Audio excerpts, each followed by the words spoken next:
প্রিয় খ্রিস্টীয় ভাই বোনেরা, আপনাদের সবাইকে শুভেচ্ছা জানাই দৈনিক গীত সংগীতা ভাবনা সিরিজ। আজ আমরা শুরু করছি গীত সংগীতা অধ্যায় 1 থেকে, যা সমগ্র গীত সংগীতার ভিত্তি বলা হয়।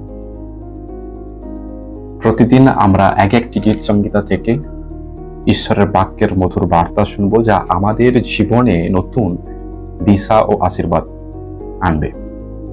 আজকের গীত সংগীতা 1 আমাদের শেখায় ধার্মিকের পথ আশীর্বাদে ভরা, কিন্তু অধার্মিকের পথ ধ্বংসের দিকে নিয়ে যায়।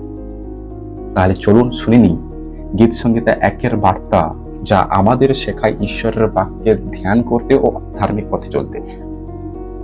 যখন আমরা গীত সংগীতা তার 1 অধ্যায় 1 থেকে 3 পদ পড়ি, সেখানে লেখা আছে, ধন্য সেই ব্যক্তি যে অধার্মিকদের পরামর্শে চলে না, পাপীদের পথে দাঁড়ায় না, বিদ্রুপকারীদের আসনে বসে না, কিন্তু সে সদাপ্রভুর বিধানে আনন্দ পায় এবং দিনরাত তার বিধান নিয়ে ধ্যান করে। ধার্মিক মানুষ সেই ব্যক্তি যিনি নিজের জীবন ঈশ্বরের বাক্য অনুযায়ী গড়ে তোলেন। তিনি বাইরের প্রভাবের দ্বারা নয়, ঈশ্বরের বাক্যের দ্বারা পরিচালিত হন। বাইবেল বলে যে জলের ধারে রোপিত বৃক্ষের মতো, যে বৃক্ষের শিকড় জলের কাছে পৌঁছায়, তার পাতা শুকায় না, তার ফল আসে সময় মতো। তেমনি যিনি ঈশ্বরের বাক্য নিয়ে ধ্যান করেন, তার জীবনেও ফল দেখা দেন, যেমন ভাবে প্রেম, শান্তি, ধৈর্য ও ধার্মিকতার ফল। অন্যদিকে যখন আমরা নিচের দিকে পড়ি, গীত সংগীতা তার 1 অধ্যায় 4 থেকে যখন আমরা পড়ি, সেখানে আমরা দেখতে পাই, সেখানে লেখা আছে অধার্মিক মানুষের কথা। সেখানে তুলনা করা হয়েছে অধার্মিক মানুষ তুষের মতো, যে বাতাসে উড়ে যায়। অর্থাৎ যাদের জীবনে ঈশ্বরের ভিত্তি নেই, তাদের জীবন অস্থির ও অর্থহীন। বন্ধুরা, আজ আমাদের নিজেদেরকে প্রশ্ন করতে হবে, আমি কোন পথে আছি? ধার্মিকের পথে না অধার্মিকের পথে?